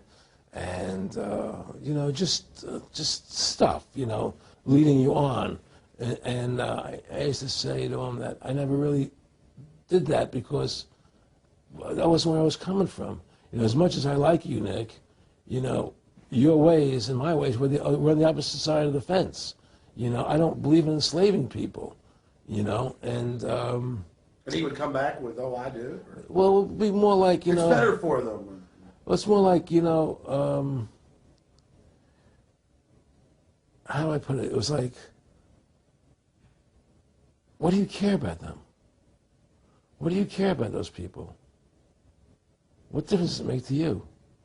Take care of your own life. Do the best you can for you and your family. What do the rest of the people mean to you? They don't mean anything to you. They're just serfs. They're just people. You know, it was just a lack of caring, you know, and that's just not who I was. It was just sort of like cold, you know. It was just like cold, you know. And I used to say to him, what's the point of all this? You have all the money in the world you need. You have all the power you need. What's the point? You know, what's the end goal? And he said the end goal is to get everybody chipped, to control the whole society, to have the bankers, the elite people, you know, the bankers and some governor controlling the world. And I said, do all the people in the Council on Foreign Relations believe this way you do? He said, no. You know, most of them believe they're doing the right thing. A lot of them believe it's better off being socialistic. You know, we have to convince people that socialism is really capitalism. Because America's becoming a socialist country. It's a communist country today. Well, one of the things they told me was that he was at the house one night, and he would talk, and he started laughing. He said, Aaron, what do you think women's liberation was about? And I said, I had pretty conventional thinking about it at that point. I said, I think it's about women having the right to work, getting equal pay with men, just like they won the right to vote, you know? And he started to laugh. He said, you're an idiot. And I said, why am I an idiot? He said, let me tell you what that was about. We, the Rockefellers, funded that. We funded Women's Lib, you know? And we're the ones who got all over the newspapers and television, the Rockefeller Foundation. He says, and you want to know why? He says, there were two primary reasons. And they were, one reason was we couldn't tax half the population before Women's Lib. And the second reason was, now we get the kids in school at an early age. We can indoctrinate the kids how to think. It breaks up their family. The kids start looking at the state as the family, as the school, as the officials, as their family, not as the parents teaching them. And so those are the two primary reasons for Women's Lib, which I thought up to that point was a noble thing. You know, when I saw their intentions behind it, where they were coming from when they created it, the thought of it, I saw the evil behind what I thought was a noble venture. Eric, can you be specific about when you met Rockefeller, how it happened in these discussions? I met Rockefeller through a female attorney I knew who called me up one day and said, one of the Rockefellers would like to meet you. I had made a video called Mad as Hell, and he'd seen the video and wanted to meet me and knew I was running for governor of Nevada. So sure, I'd love to meet him. And I met him, and I liked him, and he was a very, very smart man. And we used to talk and share ideas and thoughts. And he's the one who told me 11 months before 9/11 ever happened that there was going to be an event. Never told me what the event was going to be, but there was going to be an event. And out of that event, we were going to invade Afghanistan to run pipelines from the Caspian Sea. We were going to invade Iraq, you know, to take over the oil fields, establish a base in the Middle East, and make it all part of the New World Order. And we'd go after Chavez in Venezuela. And sure enough, later, 9/11 happened. And I remember he was telling me how how you're going to see soldiers looking in caves for people in Afghanistan and Pakistan and all these places. And there's going to be this war on terror, which is no real enemy. And the whole thing is a giant hoax, you know, but it's a way for the government to take over the American people. He told you it was going to be a hoax. Oh, yeah. Oh, yeah. There's no question. He says, there's going to be war on terror. And he's just laughing. There's no... Who are we fighting? I mean, why do you think 9/11 happened and then nothing's happened since then? Do you think that our security is so great here that these people who pulled off 9/11, who were able to, can't knock down another plane? Come on, it's ridiculous.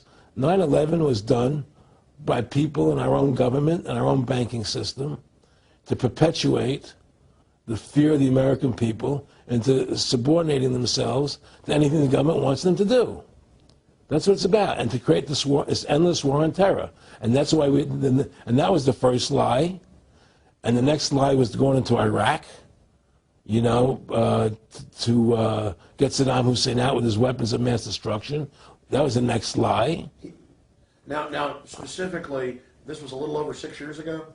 This was 11 months before 9/11. Yeah. And Nick Rockefeller, who's a lawyer, he's become your friend over the previous years, and he's saying to you that there's going to be this big event, and then out of that we're going to have a war on terror, and it's just going to go on and on. Right. An endless war on terror without any real enemy. That you can never, so you can never define a winner. And did he say that it's going to be perfect because you can't define an enemy and it just goes on? Yeah, because you can't define a winner. There's no one to beat, so it goes on and on forever. And they can do whatever they want. They scared the hell out of the American public. Look, this whole war on terror is a fraud. It's a farce. It's very difficult to say it out loud because people are intimidated against saying it. Because if you say it, they want to make you into a nutcase. But the truth has to come out. That's why I'm doing this interview. The fact of the matter happens to be that the whole war on terror is a fraud. It's a farce. Yeah, there's a war going on in Iraq because we invaded Iraq. And people over there fighting, you know. But the war on terror, that's a joke, you know. And until we discover what really happened on 9/11 and who was responsible for 9/11, because that's where the war on terror emanates from. That's where it comes from. It was 9/11 that allowed this war on terror to begin. And until we get to the bottom root of 9/11, the truth of 9/11, we'll never know about the war on terror.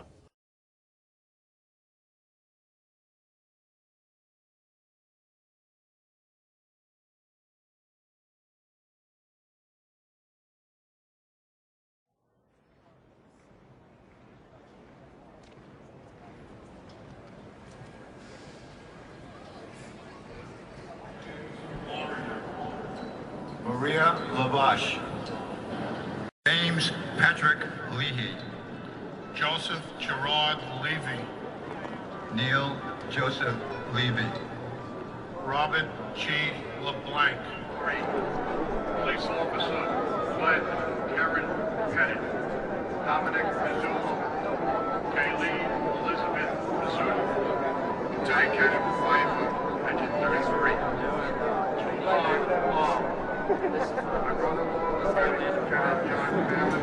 I think we're getting more done today just standing here being silent than we have in any of the street action.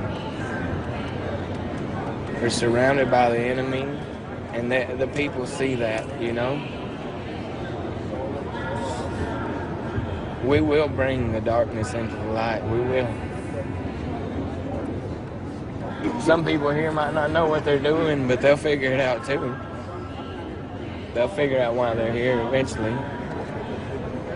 That's our job.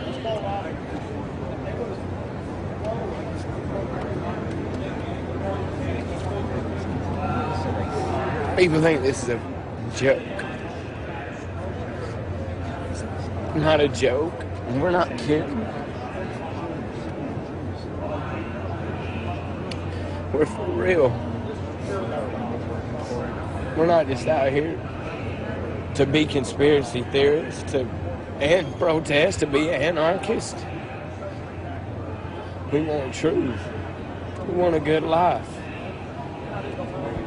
It's so real and people don't get it. They think it's a joke. They think we're full of shit. They have no clue how real we are. I don't know what else to say.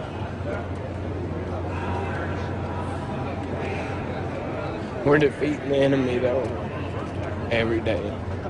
This is a good day for it.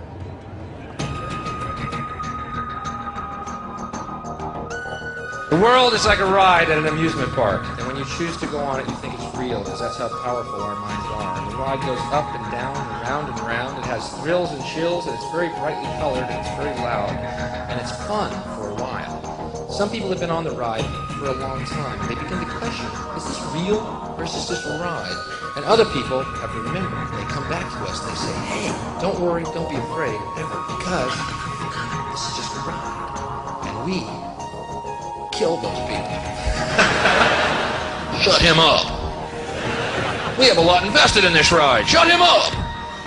Look at my furrows of worry. Look at my big bank account and my family. This has to be real. It's just a ride. But we always kill those good guys who try and tell us that. You ever notice that? And let the demons run amok? But it doesn't matter because it's just a ride.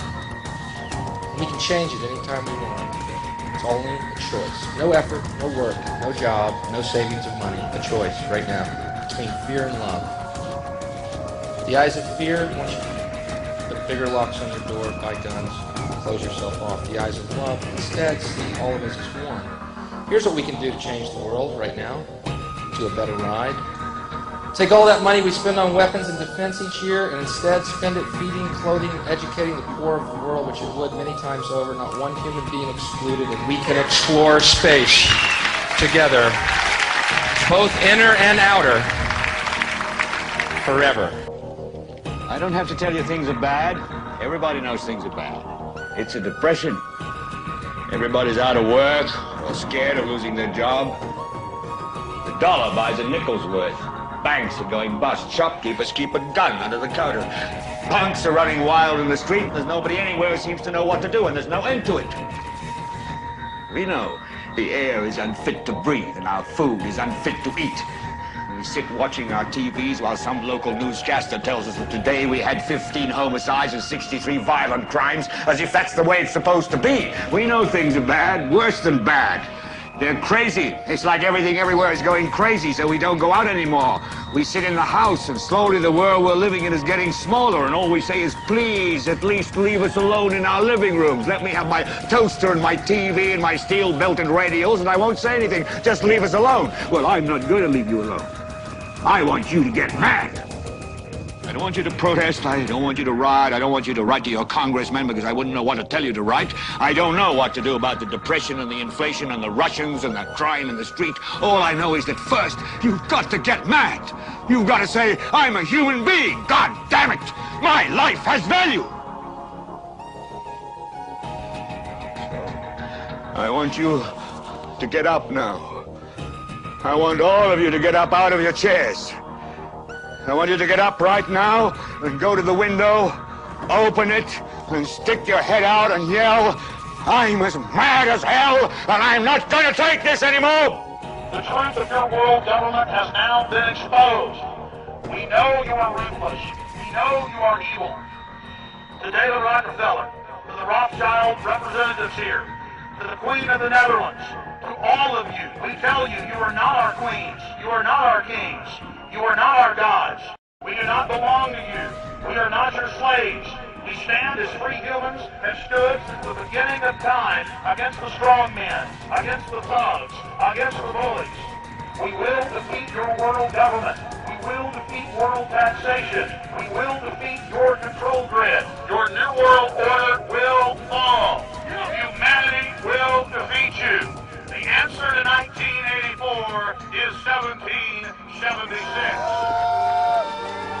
What will you do without freedom? And dying in your beds many years from now, would you be willing to trade all the days from this day to that for one chance, just one chance, to come back here and tell our enemies that they may take our lives, but they'll never take our freedom!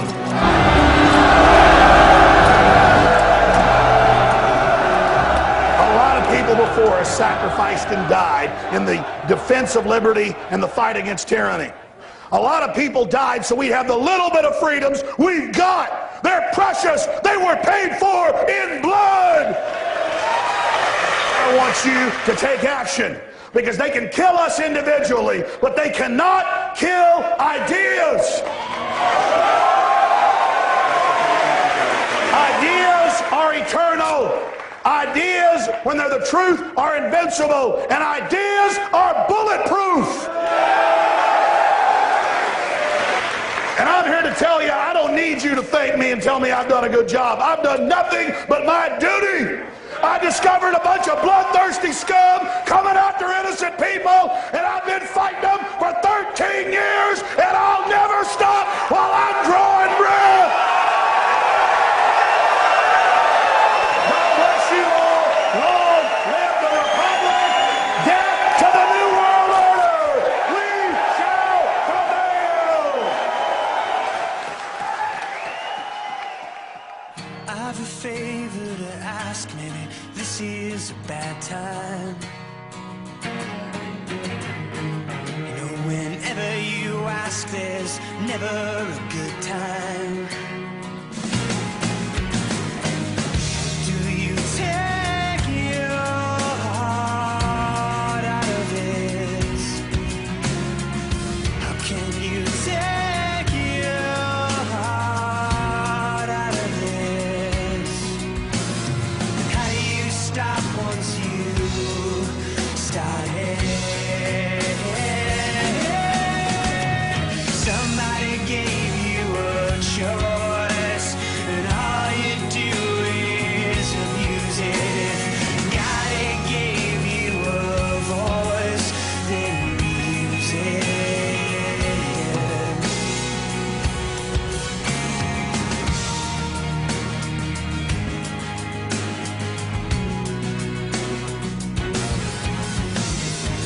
Here's something to ask if these are the bad times. 'Cause whenever you ask why, it's never the good times. How will we get ourselves out of this? How can you take your heart out of this? How do you stop once you started? Somebody gave you a choice, and all you do is abuse it. If God gave you a voice, then use it. Just a lullaby for the new world order. Just a lullaby for the new world, for the new For we are opposed around the world by a monolithic and ruthless conspiracy that relies primarily on covert means for expanding its sphere of influence. It is a system which has conscripted vast human and material resources into the building of a tightly knit, highly efficient machine that combines military, diplomatic, intelligence, economic, scientific, and political operations. Its preparations are concealed, not published. Its mistakes are buried, not headlined. Its dissenters are silenced, not praised. No expenditure is questioned, no rumor is printed, no secret is revealed.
The very word secrecy is repugnant in a free and open society, and we are, as a people, inherently and historically opposed to secret societies, to secret oaths, and to secret proceedings.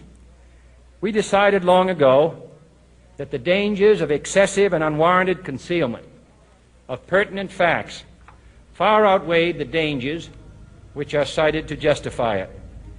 And there is very grave danger that an announced need for increased security will be seized upon by those anxious to expand its meaning to the very limits of official censorship and concealment. And so it is to the printing press, to the recorder of man's deeds, the keeper of his conscience, the courier of his news, that we look for strength and assistance, confident that with your help, man will be what he was born to be, free and independent.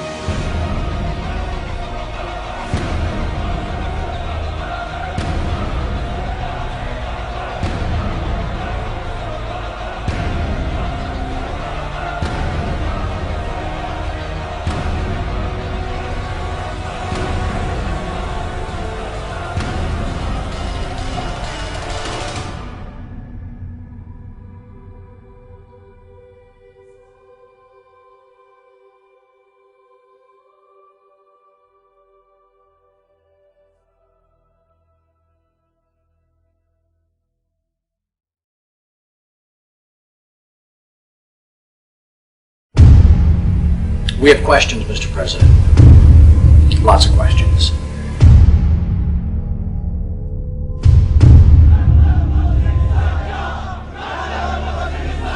"9/11 is very interesting. Very interesting. I have no answers. I have questions. 9/11 was an inside job. Inside job.